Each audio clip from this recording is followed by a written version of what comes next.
I noticed memes commenting that it doesn't know that Alan Turing was a progenitor of morphogenesis. What happened there was that the idea of reaction diffusion equations, the idea that there were chemicals that were determining sort of stripes and spots and things like this. Alan Turing called them morphogens. That idea was an idea that Alan Turing kind of initiated in his papers.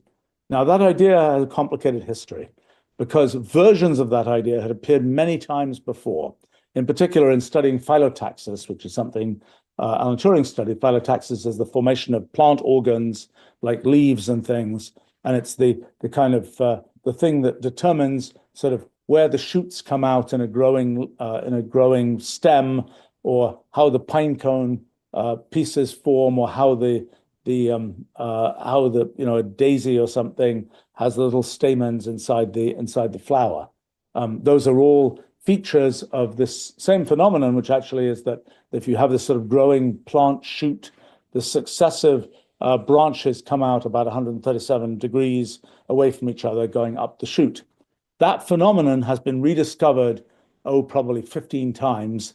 Its origin, its sort of mathematical type origin, which has to do with once a shoot comes out, it depletes the amount of plant hormone in that direction, and then you're kind of looking at where the next shoot is going to come out is where the plant hormone is going to be least depleted on the circle. So I discovered the explanation for that. People in the 1920s discovered the explanation for that. Alan Turing, I don't think he specifically talks about that in the papers he wrote, but he was sort of circling around the same kinds of issues. So it was sort of a known thing. But the question of what the morphogens were, what actually was the diffusing thing, that wasn't known to Alan Turing. I mean, later it turned out that things like retinoic acid were important. It became understood that things like the Hox genes were important. The homeoboxes were important in having something where you would have, it's either black or it's white, and it's discretely switching on or off depending on the concentration of this morphogen. And I think the one thing that was a little bit complicated is the whole theory of reaction diffusion equations. A chap called Ilya Prigogine, who became fairly famous in statistical mechanics and so on, kind of went off and sort of promoted this idea of reaction diffusion equations, and the idea that from reaction diffusion equations, you can get complicated patterns, even though the equations are somehow fairly simple to state. He really promoted that as sort of he called them, oh my gosh, what did he call them? It was a whole story of sort of out of equilibrium thermodynamics.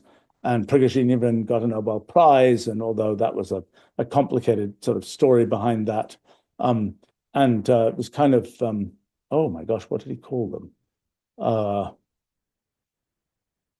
Anyway, he had a name for them.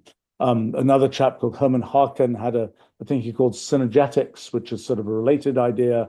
But this notion of reaction diffusion equations, in my, I would say in my sort of, my impression from interacting with Prigogine and so on was that there was a certain degree of hiding of the Turing origin for this reaction diffusion idea.